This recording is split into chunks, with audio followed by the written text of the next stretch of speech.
on arrive au centre de Daniel, le chapitre 7, qui est la grande vision centrale. Il va falloir qu'on explique ça. Je vous avais dit que ça partait dans tous les sens et qu'on était dans un film d'horreur.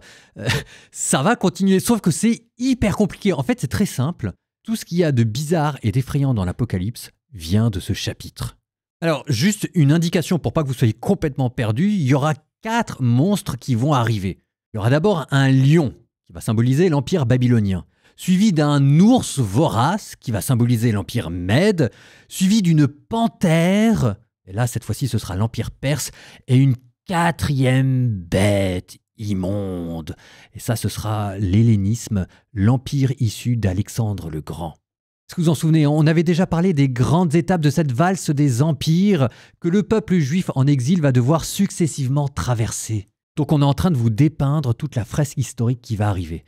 Et au milieu de tout ça, vous aurez, je ne spoile pas, Daniel chapitre 7. La première année du règne de Balthazar, roi de Babylone, Daniel eut sur son lit un songe et des visions dans son esprit. Alors il mit le songe par écrit. Début du récit. Daniel prit la parole et dit « Au cours de la nuit, dans ma vision, je regardais. Les 4 vents du ciel soulevaient la grande mer. 4 bêtes énormes sortirent de la mer, chacune différente des autres. La première ressemblait à un lion et elle avait des ailes d'aigle. Tandis que je la regardais, ses ailes lui furent arrachées et elle fut soulevée de terre et dressée sur ses pieds comme un homme, et un cœur d'homme lui fut donné. La deuxième bête ressemblait à un ours. Elle était à moitié debout et elle avait 3 côtes d'animal dans la gueule, entre les dents. On lui dit « Lève-toi, dévore beaucoup de viande ». Je continuai à regarder, je vis une autre bête qui ressemblait à une panthère. Elle avait 4 ailes d'oiseau sur le dos, elle avait aussi 4 têtes. Et la domination lui fut donnée. Puis au cours de la nuit, je regardais encore, je vis une 4e bête, terrible, effrayante, extraordinairement puissante. Elle avait des dents de fer énormes. Elle dévorait, déchiquetait, piétinait tout ce qui restait. Elle était différente des 3 autres bêtes et elle avait 10 cornes. Comme je considérais ces cornes, il en poussa une autre, plus petite au milieu. 3 des premières cornes furent arrachées devant celle-ci et cette corne avait des yeux comme des yeux d'homme et une bouche qui tenait des propos délirants. Je continuai à regarder. Des trônes furent disposés et un vieillard prit place.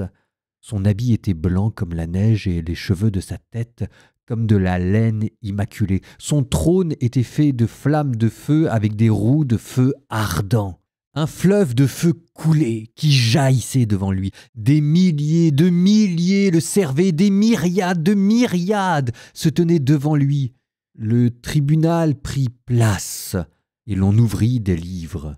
Je regardais. J'entendais les propos délirants que vomissait la corne. Je regardais et la bête fut tuée. Son cadavre fut jeté au feu. Quant aux autres bêtes, la domination leur fut retirée, mais une prolongation de vie leur fut donnée pour une période et un temps déterminés. Je regardais au cours des visions de la nuit, et je voyais venir, avec les nuées du ciel, comme un fils d'homme. Il parvint jusqu'au vieillard, et on le fit avancer devant lui, et lui fut donnée domination, gloire, royauté. Tous les peuples, toutes les nations et les gens de toutes langues le servirent. Sa domination est une domination éternelle qui ne passera pas, et sa royauté, une royauté qui ne sera pas détruite. Moi, Daniel, j'avais l'esprit angoissé car les visions que j'avais me bouleversaient. Je m'approchai de l'un de ceux qui entouraient le trône et je l'interrogeai sur la vérité de tout cela. Il me répondit et me révéla l'interprétation. Ces bêtes énormes, au nombre de 4, ce sont 4 rois qui surgiront de la terre. Mais ce sont les saints du Très-Haut qui recevront la royauté et la posséderont pour toute l'éternité. Puis je l'interrogeai sur la 4e bête, celle qui était différente de toutes les autres, cette bête terriblement puissante, avec ses dents de fer et ses griffes de bronze qui dévoraient, déchiquetaient et piétinaient tout ce qui restait. Je l'interrogeai sur les 10 cornes de sa tête et sur cette corne qui lui avait poussé en faisant tomber les 3 autres devant elle, cette corne qui avait des yeux et une bouche qui tenait des propos délirants, cette corne qui était plus imposante que les autres.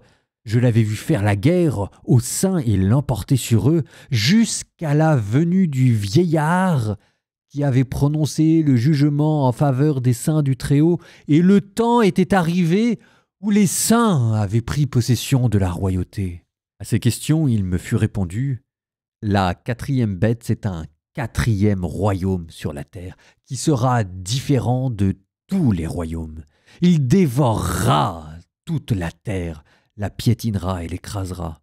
Les 10 cornes, ce sont 10 rois qui surgiront de ce royaume-là. Un autre roi surgira ensuite, il sera différent des précédents et il renversera 3 rois.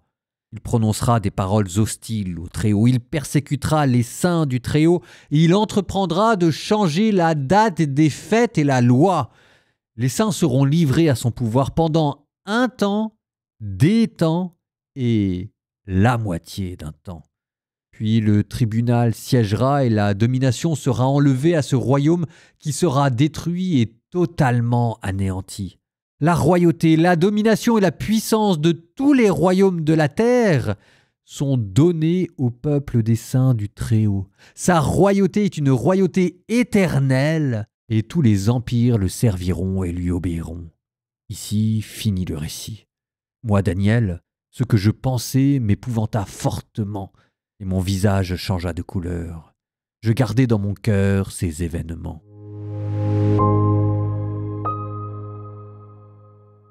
Alors évidemment, vous pensez bien qu'à travers tous ces détails, les 4 visages, les 3 côtes, les différentes cornes, on ne sait plus à reconnaître des allusions à tel ou tel roi, tel ou tel empereur. Je ne vais pas vous les donner parce que sinon, là, je vous jure, je vous perds. Nous, on va plonger tout de suite au centre de cette vision. Le centre, c'était au verset 9, je continue à regarder, des trônes furent disposés et un vieillard prit place. Son habit était blanc comme la neige et les cheveux de sa tête comme de la laine immaculée. Et puis, verset 13, je regardais au cours des visions de la nuit et je voyais venir avec les nuées du ciel comme un fils d'homme et il vint jusqu'au vieillard. Bon, tous ces termes, c'est là où il faut à nouveau sortir Ézéchiel. Parce qu'on les a déjà vus toujours lors de cette grande vision inaugurale, le chariot divin, parce que sur le chariot, vous aviez l'ancien des jours, et on le décrivait de la même manière, et le terme de fils d'homme était déjà apparu dans ce chapitre. Donc au centre de cette vision, vous avez le chariot divin qui normalement est porté par nos 4 tétramorphes. Sauf que là, on a le sentiment de les voir comme de loin. Du coup, c'est normal qu'on n'ait pas tous les détails qu'on avait dans Ézéchiel. Il est vu de loin.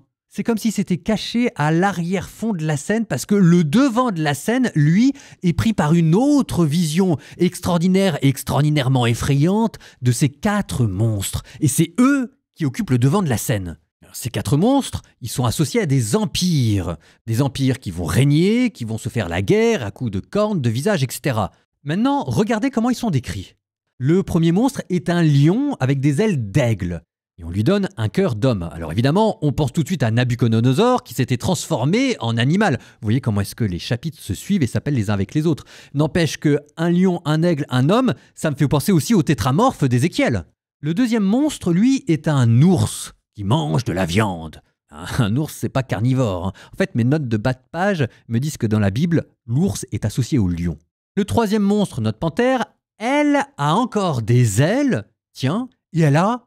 Tenez-vous bien, elle a 4 faces tétramorphes. Il manque plus que le bœuf, hein. Ça tombe bien, vous avez une 4e bête qui a des cornes. Et dans la Bible, quelle bête est symbole de la puissance à travers ses cornes?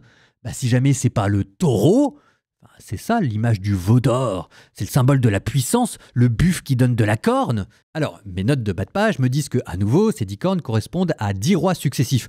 Oui, c'est vrai, on aura l'occasion d'en reparler, mais on interprète la Bible d'abord à partir de la Bible. Donc avant que ça nous fasse penser à des rois historiques, ça fait d'abord penser à la vision d'Ézéchiel. C'est toujours la même vision. Les 4 vivants, les 4 chérubins, sauf que là, ce sont des chérubins démoniaques. Ce sont des démons. Bon, alors vous allez me dire, bon, bah d'accord, hein, enfin, il fallait bien les décrire d'une manière ou d'une autre.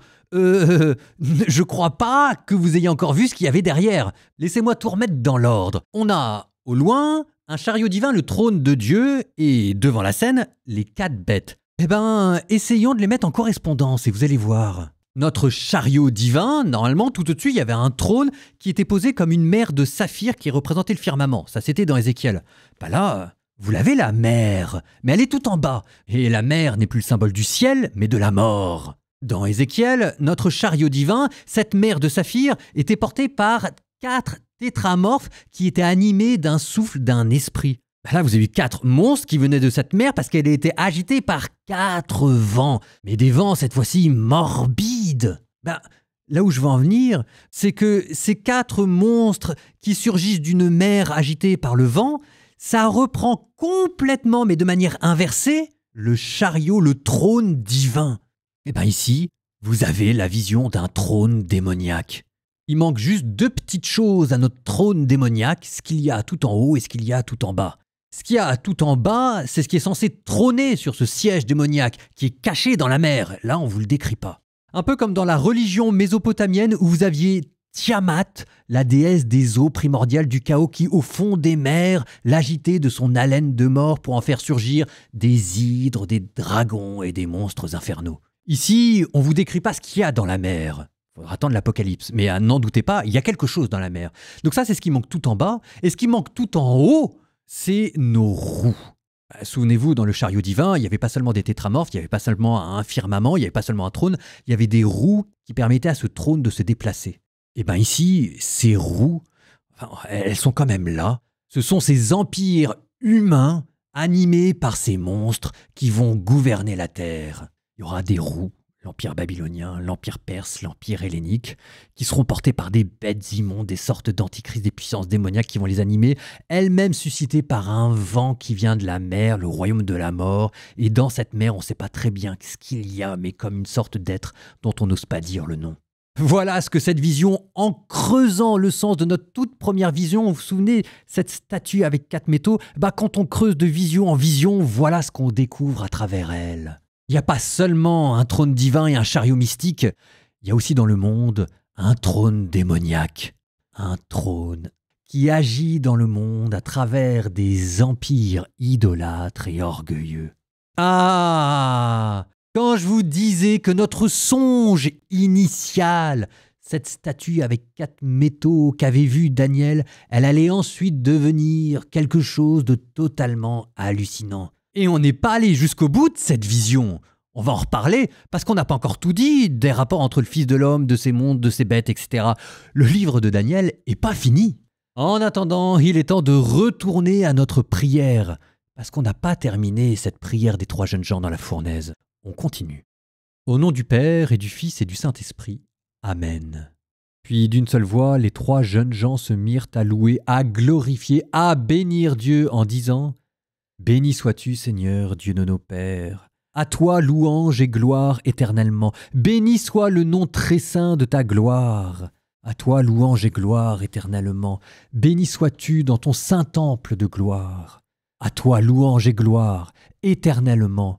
Béni sois-tu sur le trône de ton règne. À toi louange, gloire éternellement. Béni sois-tu, toi qui sondes les abîmes. À toi louange et gloire éternellement. Toi qui sièges au-dessus des kéroubim. À toi louange et gloire éternellement.